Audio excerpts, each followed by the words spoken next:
300-гө жакын окуучу сызжыттанган окууканаларында билим алып, аны менен катар эле ден соолуктарына да зыяны тийип жатканын айтышууда. Кыштык орто мектеби өткөн кылымдын 60-жылдары элдик ашар ыкмасында салынгандыктан эскилиги жетип, авариялык абалга кептелген.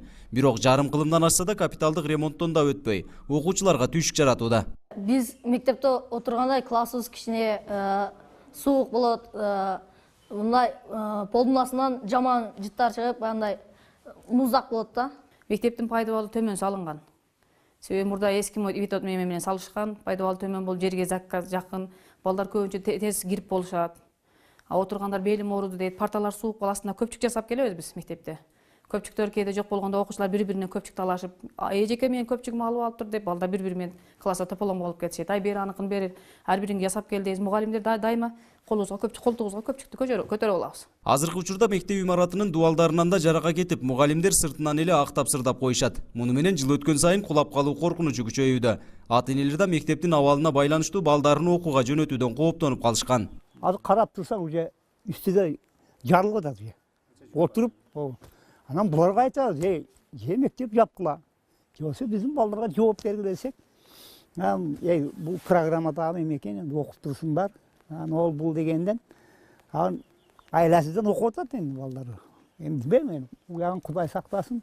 Жаңдай жаан чачын нымсын болсо уже жарылып атат. Мектептин немесин начар, мен 20 жыл иштеп, шеттен пенсияга чыктым. Коркуп, өзүм таги коркуп жүрөк алдыргам. Коркум, Кудай эсенемен, мен 6 саат бүтүп чыгып келгейди деп, мынантип отурам жакамды кармап. Жылга ремонтты кылабыз, мынандай болуп чыгып кетет. Теп, ас чөгүнүп. Азыр мына жерде мына бузулган жер мындай болуп, жылга ремонт кылам. Чөгө баштаганда бардыгы.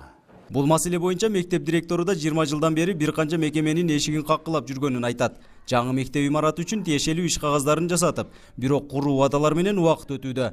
Башка айылдарда абалы жакшы мектептердин ордуна жаңы мектеп курулуп, биздин мектеп мамлекеттин көңүл сыртында калды дейт. Сонча жылдан бери такылып очуртка жетпедик. Анан условияда башка эч ким карабай калгандыктан ушунчалык начар абалга келдик да.